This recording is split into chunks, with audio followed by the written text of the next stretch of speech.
Hello friends, welcome to share trader Kannada. ಇವತ್ತು Sensex 420 points down ಆಗಿ 60,613 close ಆದರೆ Nifty 129 points down ಆಗಿ 18,028 close ಆಗಿದೆ. Virus bank Nifty 179 points down ಆಗಿ 41,603 close ಆಗಿದೆ. ಇವತ್ತು ಮಿಡ್ ಕ್ಯಾಪು 0.94% ಡೌನ್ ಆದರೆ ಸ್ಮಾಲ್ ಕ್ಯಾಪು 1.2% ಡೌನ್ ಆಗಿದೆ. ಇವತ್ತು FISಸು ಇಂಡಿಯನ್ ಇಕ್ವಿಟಿ ಮಾರ್ಕೆಟಲ್ಲಿ 36 ಕ್ರೋರ್ಸ್ ಬೈ ಮಾಡಿದ್ರೆ DISಸು 967 ಕ್ರೋರ್ಸ್ ಸೆಲ್ ಮಾಡಿದ್ದಾರೆ. ಇವತ್ತು ಮಾರ್ಕೆಟು ಇಷ್ಟೊಂದು ಡೀಪ್ ನೆಗೆಟಿವ್ ಆಗಿ ಫಾಲ್ ಆಗ್ತಾ ಇರೋದು ಬ್ಯಾಕ್ ಗ್ಲೋಬಲ್ ಆಗಿ ಮ್ಯಾಕ್ರೋ ಎಕನಾಮಿಕ್ ಡೇಟಾ ಅಂತೂ ಇಂಪಾರ್ಟೆಂಟ್ ಅಪ್ಡೇಟ್ಸ್ ಏನೂ ಇಲ್ಲ. ಆ್ಯಂಡ್ ಈವನ್ ಬಾಂಡ್ ಮಾರ್ಕೆಟ್ಸಲ್ಲೂ ಆದರೂ ಈಕ್ವಿಟಿ ಮಾರ್ಕೆಟ್ ರಿಲೇಟೆಡ್ ಆಗಿ ಒಂದು ಸ್ಟ್ರಾಂಗ್ ಅಪ್ಡೇಟು ಏನೂ ಇಲ್ಲ.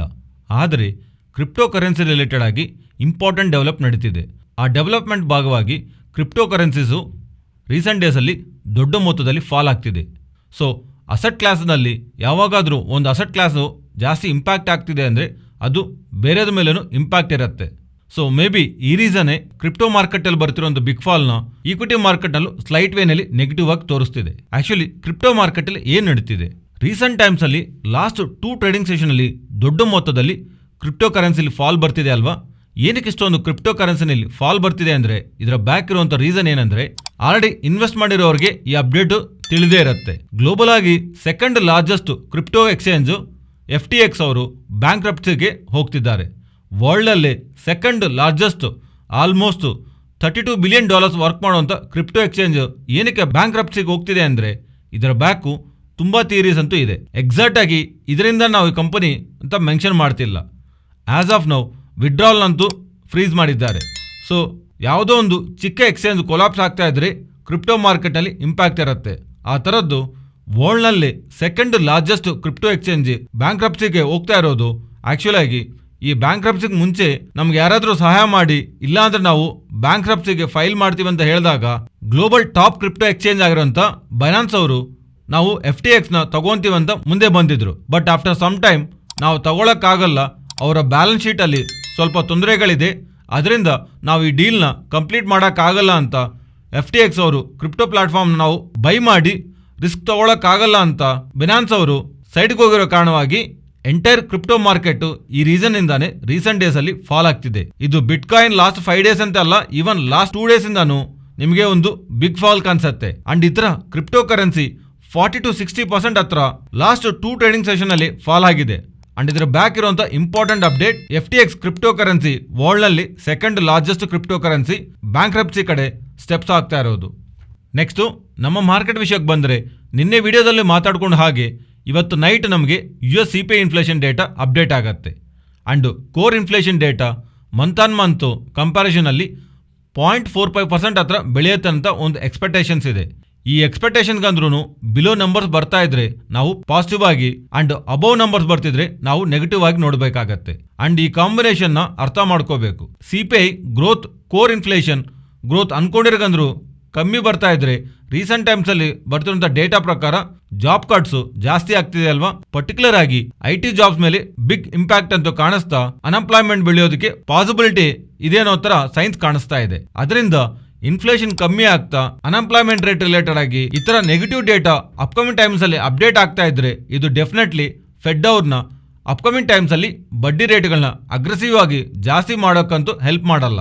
ಮೀನ್ಸ್ ಫೆಡ್ ಅವರು ಖಂಡಿತವಾಗ್ಲೂ ಯೋಚನೆ ಮಾಡೋ ಕಡೆ ಇನ್ಫ್ಲೇಷನ್ ಕಮ್ಮಿ ಆಗ್ತಾ ಇರೋದು, ಅನ್ಎಂಪ್ಲಾಯ್ಮೆಂಟ್ ಡೇಟಾ ಇಂಪ್ಯಾಕ್ಟ್ ಆಗ್ತಾ ಇರೋದು, ಇವೆರಡು ಡೇಟಾ ಪಾಯಿಂಟ್ಸ್ ಸೇರಿ ಫೆಡ್ ಅವರು ಅಗ್ರೆಸಿವ್ ಆಗಿ ಡಿಸಿಷನ್ ಬಡ್ಡಿ ರೇಟ್ಗಳನ್ನ ಜಾಸ್ತಿ ಮಾಡಬೇಕನ್ನೋ ಅಂತ ಥಾಟ್ ಪ್ರಾಸೆಸ್ನ ಇಂಪ್ಯಾಕ್ಟ್ ಮಾಡೋದಕ್ಕಂತೂ ಪ್ರಯತ್ನ ಮಾಡುತ್ತೆ. ಇಫ್ ಆ ಥರ ಆಗದೆ ಈಗಲೂ ಇನ್ಫ್ಲೇಷನ್ ಡೇಟಾ ಬರ್ತಿರೋಂಥ inflation data, core inflation data particular ಆಗಿ ಮಂತ್ ಆನ್ ಮಂತ್ ಕಂಪ್ಯಾರಿಷನಲ್ಲಿ 0.6% ಹತ್ರ ಗ್ರೋತ್ ಇರ್ತಾ ಇದ್ರೆ ದೆನ್ ಫೆಡ್ ಅವರು 50 ಬೇಸಿಸ್ ಪಾಯಿಂಟ್ಸ್ ಅಲ್ಲ 75 ಬೇಸಿಸ್ ಪಾಯಿಂಟ್ಸು ಡಿಸೆಂಬರಲ್ಲಿ ಹೈಕ್ ತಗೊಂತಾರೆ. ಸೊ ಅದರಿಂದ ಇವತ್ತು ನೈಟ್ ಬರುವಂಥ CPI ಇನ್ಫ್ಲೇಷನ್ ಡೇಟಾನ ನಾವು ಹುಷಾರಾಗಿ ಗಮನಿಸಬೇಕು. ಅದೇ ಅಪ್ಕಮಿಂಗ್ ಡೇಸಲ್ಲಿ ಮಾರ್ಕೆಟ್ ಡೈರೆಕ್ಷನ್ನ ಡಿಸೈಡ್ ಮಾಡೋವಂಥ ಇಂಪಾರ್ಟೆಂಟ್ ಫ್ಯಾಕ್ಟರ್. ಇವತ್ತು Nifty and bank Nifty first half ಎಲ್ಲಾನು ಫಾಲ್ ಕಾಣಿಸ್ತಾ ಇದೆ ಅಲ್ವಾ. ಆದರೆ bank Nifty first half fall ಆದಮೇಲೆ ಇಂಪಾರ್ಟೆಂಟ್ ಸಪೋರ್ಟ್ ಹತ್ರ ಕಂಪ್ಲೀಟ್ ರಿವರ್ಸಲ್ಲು ಆಲ್ಮೋಸ್ಟ್ ಹೆಚ್ಚು ಕಡಿಮೆ ಇವತ್ತು ಹೈಗೆ ಎಲ್ಲಿವರೆಗೂ ಬ್ಯಾಂಕ್ ನಿಫ್ಟಿ ಹೋಗಿದೆ ಅಲ್ವಾ ಅದೇ ಲೆವೆಲ್ಸ್ಗೆ ಸೆಕೆಂಡ್ ಹಾಫಲ್ಲಿ ಬ್ಯಾಂಕ್ ನಿಫ್ಟಿ ಅಟೆಂಡ್ ಮಾಡ್ತಾ ನಿಫ್ಟಿಗೆ ಅಂದರೆ ಬ್ಯಾಂಕ್ ನಿಫ್ಟಿನಲ್ಲಿ ಸ್ಟ್ರೆಂತ್ ಇರೋ ಥರ ಅಗೇನ್ ಬ್ಯಾಂಕ್ ನಿಫ್ಟಿ ಪ್ರೈಸ್ ಆ್ಯಕ್ಷನಲ್ಲಿ ನಮಗೆ ಇವತ್ತು ಕಾಣಿಸಿದೆ. ಬಟ್ ಇದು ಹೇಗಿದ್ರೂ ಇವತ್ತು ಬರೋವಂಥ ಇವೆಂಟ್ ಅಪ್ಡೇಟ್ ಓವರ್ನೈಟ್ ಇರೋವಂಥ ಮಾರ್ಕೆಟ್ ಡೈನಮಿಕ್ಸ್ನೇ ಚೇಂಜ್ ಮಾಡುತ್ತೆ. ಅದರಿಂದ ಇವತ್ತು ಬರೋವಂಥ CPI ಇನ್ಫ್ಲೇಷನ್ ಡೇಟಾ ಬಂದ ತಕ್ಷಣ ನಾನು ನಿಮಗೆ ಟೆಲಿಗ್ರಾಮ್ನಲ್ಲಿ ಅಪ್ಡೇಟ್ ಮಾಡ್ತೀನಿ.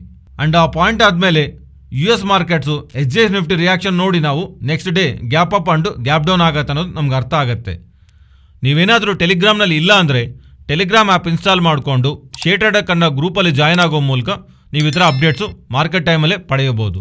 ಫ್ರೆಂಡ್ಸ್, ನೀವೇನಾದರೂ ಶೇರ್ ಟ್ರೇಡರ್ ಕನ್ನಡನ ಸಪೋರ್ಟ್ ಮಾಡಬೇಕಂತ ಅಂದ್ಕೊಂಡ್ರೆ ಚಾನಲ್ನ ರೆಫರೆನ್ಸ್ ಡಿಮ್ಯಾಟ್ ಅಕೌಂಟ್ಸ್ ಕೆಳಗಡೆ ಇರೋ ಕಾಮೆಂಟ್ ಸೆಕ್ಷನ್ ಇರುವಂಥ ಫಸ್ಟ್ ಕಮೆಂಟಲ್ಲಿ ಪಿನ್ ಆಗಿದೆ. ಸೊ ನೀವು ಅಥವಾ ನಿಮ್ಮ ಫ್ರೆಂಡ್ಸ್ ಯಾರೇನಾದರೂ ಡಿಮ್ಯಾಟ್ ಅಕೌಂಟ್ ಓಪನ್ ಮಾಡಬೇಕಂದಾಗ ರೆಫರೆನ್ಸ್ ಲಿಂಕಲ್ ಮೂಲಕ ನೀವು ಓಪನ್ ಮಾಡೋದ್ರಿಂದ ಚಾನಲ್ಗೆ ಹೆಲ್ಪ್ ಆಗುತ್ತೆ.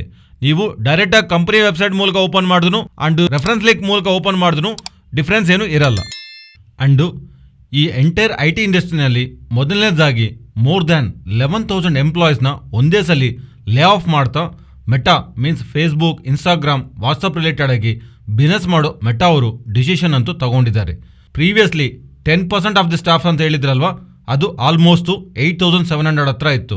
ಆದರೆ ಈಗ more than 13% staff nearly 11,000 employees ಹತ್ರ ಒಂದೇ ಸಲ ರಿಮೂವ್ ಮಾಡ್ತಾ ಈ ಕಂಪನಿ CEO ಆಗಿರೋಂಥ ಮಾರ್ಕ್ ಜುಗರ್ಬರ್ಗ್ ಅವರು ಇದಕ್ಕೆ ರೆಸ್ಪಾನ್ಸಿಬಿಲಿಟಿ ತಗೊಂತ ಎಂಪ್ಲಾಯ್ಸ್ ಆ ಥರ ಹೋಗ್ತಿರೋ ಎಂಪ್ಲಾಯೀಸ್ಗೆ ಸಾರಿ ಹೇಳ್ತಾ ಮಿಸ್ಟೇಕ್ ಅವ್ರದ್ದೇ ಅಂತ ಹೇಳಿ, ಬಟ್ ಇನ್ನೊಂದು ಆಪ್ಷನ್ ಇಲ್ಲದೆ ಈ ಸ್ಟೆಪ್ನ ಇವರು ತಗೊತಿರೋ ಥರ ಈ ಟೆಕ್ ಇಂಡಸ್ಟ್ರಿನಲ್ಲಿ ಯಾವಾಗಲೂ ಇಲ್ದಿರೋ ವಿಧವಾಗಿ ಬಿಗ್ ಜಾಬ್ ಕಟ್ಸ್ ಅಂತೂ ಈಗ ನಮಗೆ ಕಾಣಿಸ್ತಾ ಇದೆ.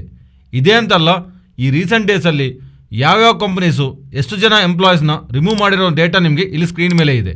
ಇಲ್ಲಿವರೆಗೂ US ಜಾಬ್ ಡೇಟಾದಲ್ಲಿ ದೊಡ್ಡ ಚೇಂಜಸ್ ಅಂತೂ ಯಾವಾಗಲೂ ಬಂದಿಲ್ಲ. ಆದರೆ ಇಷ್ಟು ದೊಡ್ಡ ಲೇ ಆಫ್ಸು ಲೈಕ್ ಜಾಬ್ ಕಟ್ಸು ಈ ರೀಸೆಂಟ್ ಟೈಮ್ಸಲ್ಲಿ ಕಾಣಿಸ್ತಾ ಇದೆ ಅಲ್ವಾ. ಅದರಿಂದ ಅಪ್ಕಮಿಂಗ್ ಟೈಮ್ಸಲ್ಲಿ ಅನ್ಎಂಪ್ಲಾಯ್ಮೆಂಟ್ ರೇಟ್ ಬೆಳೀತಾ ಜಾಬ್ ಕಟ್ಸು ಎಂಪ್ಲಾಯ್ಮೆಂಟು ಕಮ್ಮಿ ಆ್ಯಡ್ ಆಗ್ತಾ ಇದ್ರೆ ದೆನ್ ಮೋಸ್ಟ್ಲಿ ಫೆಡ್ ಅವರು ರಿಯಾಕ್ಟ್ ಆಗಬೇಕಾಗತ್ತೆ. ಲೈಕ್ ಇನ್ನೂ ಫರ್ದರ್ ಆಗಿ ಅಗ್ರೆಸಿವ್ ಆಗಿ ಬಡ್ಡಿ ರೇಟ್ಗಳನ್ನು ಜಾಸ್ತಿ ಮಾಡ್ತಾ ಇನ್ನೂ ಎಕಾನಮಿನ ಹರ್ಟ್ ಮಾಡೋವಂಥ ಡಿಸಿಷನ್ನ ಫೆಡ್ ಅವರು ತಗೊಳ್ಳಲ್ಲ ಅನ್ನೋದು ಮಾರ್ಕೆಟ್ ಒಪಿನಿಯನ್. ಅದರಿಂದ ಅಪ್ಕಮಿಂಗ್ ಟೈಮ್ಸಲ್ಲಿ ಇನ್ಫ್ಲೇಷನ್ ಡೇಟಾ ಜೊತೆಗೆ ಎಂಪ್ಲಾಯ್ಮೆಂಟ್ ಡೇಟಾ ನಾವು ಇಂಪಾರ್ಟೆಂಟ್ ಆಗಿ ಗಮನಿಸಬೇಕು. ನೆಕ್ಸ್ಟು ನಿಫ್ಟಿ ಆ್ಯಂಡ್ ಹಾಗೆ bank Nifty support and resistant present ಇರೋ ಲೆವೆಲ್ಸಿಂದ ಡೌನ್ ಸೈಡು 17,950 ಸಪೋರ್ಟ್ ಆಗಿ ಆ್ಯಂಡ್ ಅಪ್ಸೈಡ್ ರೇಂಜು 18,090 ಟು 18,120 ಆ 30 ಪಾಯಿಂಟ್ ರೇಂಜ್ನ ರೆಸಿಸ್ಟೆಂಟ್ ಆಗಿ ನೋಡ್ತಾ ಇದ್ದೀನಿ. ಆ್ಯಂಡ್ ಬ್ಯಾಂಕ್ ನಿಫ್ಟಿ ಪ್ರೆಸೆಂಟ್ ಇರೋ ಲೆವೆಲ್ಸಿಂದ downside previously multiple times support ಆಗಿ ಆ್ಯಕ್ಟ್ ಆಗಿರೋಂಥ ಲೆವೆಲ್ 41,350 ಆ್ಯಂಡ್ ಇಲ್ಲಿಂದ ಅಪ್ಸೈಡ್ಗೆ ಮೂವ್ ಆಗ್ತಾ ಇದ್ರೆ 41,920 ಈ ಲೆವೆಲ್ಸ್ ನಾವು ಗಮನಿಸಬಹುದು. Next Nifty option chain data recent ಟೈಮ್ಸಲ್ಲಿ ಕಂಟಿನ್ಯೂಸ್ಲಿ ಆಗ್ತಿರೋಂಥ ವೆರಿ ನ್ಯಾರೋ ರೇಂಜು 18,000 ಟು 18,300 ಈ ಮಧ್ಯದಲ್ಲೇ ಇದೆ. ನಿಫ್ಟಿನೂ ಇವತ್ತೂ ಅದೇ ಲೆವೆಲಲ್ಲಿ ಮಾರ್ಕೆಟ್ ಕ್ಲೋಸ್ ಆಗಿದೆ. ಬಟ್ ನಾನು ಪ್ರೀವಿಯಸ್ ಡೇಸಿಂದ ಹೇಳ್ದಂಗೆ ಒಂದು ವೇಳೆ ರಿಸ್ಕ್ ತಗೋಬಾರ್ದು ಅಂತ ಅನ್ಕೊಂಡ್ರೆ down side 17,800 and top side 18,500 ರೇಂಜ್ನ ಗಮನಿಸೋಕೆ ಪ್ರಯತ್ನ ಮಾಡಿ. ಇವತ್ತು ಬಂದಿರೋ ಫಾಲಿಂದ 18,000 ಹತ್ರ ಪುಟ್ ರೈಟಿಂಗ್ ಅಂದ್ರೂ ಕಾಲ್ ರೈಟಿಂಗ್ ಇಂಟೆನ್ಸ್ ಕಾಣಿಸ್ತಾ ಇದೆ ಜಾಸ್ತಿ. ಸೊ ಪ್ರೀವಿಯಸ್ಲಿ ನಾವು ಅನ್ಕೊಂಡ ಹಾಗೆ 18,000 ಇಂಪಾರ್ಟೆಂಟ್ ಸಪೋರ್ಟ್ ಆಗಿರುತ್ತೆ ಅಂತ ಇವತ್ತು ಬಂದಿರೋ ಫಾಲಿಂದ ಪುಟ್ ರೈಟರ್ಸ್ ಅಂತೂ ಬಿಲೀವ್ ಮಾಡ್ತಿಲ್ಲ. ಇವೆಂಟು ಹೇಗೋ ಇದೆ ಅಲ್ವಾ, ರಿಸ್ಕ್ ವರ್ಷನ್ನು 18,000 ಹತ್ರ ಒಂದು ಬಿಗ್ ಕಾಂಟ್ರಾಕ್ಟ್ಸ್ ಅಂತೂ ಬಿಲ್ಡ್ ಆಗ್ತಿಲ್ಲ. So present 17,800 weekly and monthly expiry ಇರೋ ಕಾಂಟ್ರಾಕ್ಟ್ ಪರವಾಗಿ ನಾವು ಇಂಪಾರ್ಟೆಂಟ್ ಸಪೋರ್ಟ್ ಆಗಿ ಟಾಪ್ ಸೈಡು 18,300ನ ಇಂಪಾರ್ಟೆಂಟ್ ರೆಸಿಸ್ಟೆಂಟ್ ಆಗಿ ಗಮನಿಸಬಹುದು. 17,800 ಟು 18,300 ಈ 500 ಪಾಯಿಂಟ್ ರೇಂಜಲ್ಲಿ ಮಾರ್ಕೆಟ್ ಇರುತ್ತೆ ಅನ್ನೋ ಥರ ಪ್ರೆಸೆಂಟ್ ಇರುವಂಥ ಆಪ್ಷನ್ ಶೈನ್ ಡೇಟಾಲಿ ಕಾಲ್ ಆ್ಯಂಡ್ ಪುಟ್ ರೈಟರ್ಸು ಭಾವಿಸ್ತಾ ಇದ್ದಾರೆ. ಇದು ಫ್ರೆಂಡ್ಸ್ ಇವತ್ತಿನ ವಿಡಿಯೋ. ಈ ವಿಡಿಯೋನಲ್ಲಿ ನಾವು ಶೇರ್ ಮಾಡಿರೋಂಥ ಕಂಟೆಂಟ್ ವ್ಯಾಲ್ಯುಬಲ್ ಆಗಿದ್ದರೆ ತಪ್ಪದೇ ನಮ್ಮ ಚಾನಲ್ನ ಸಬ್ಸ್ಕ್ರೈಬ್ ಆಗಿ ಆ್ಯಂಡ್ ಬೆಲ್ ಐಕಾನ್ ಕ್ಲಿಕ್ ಮಾಡಿ ಆಲ್ ನೋಟಿಫಿಕೇಷನ್ಸ್ ಆ್ಯಕ್ಟಿವೇಟ್ ಮಾಡ್ಕೊಳ್ಳಿ. ಈ ಡೇಟಾ ನಿಮ್ಮ ಫ್ರೆಂಡ್ಸ್ ಆ್ಯಂಡ್ ಫ್ಯಾಮಿಲಿ ಮೆಂಬರ್ಸ್ಗೆ ಯೂಸ್ ಆಗತ್ತಂದರೆ ತಪ್ಪದೇ ಶೇರ್ ಮಾಡಿ. Thank you.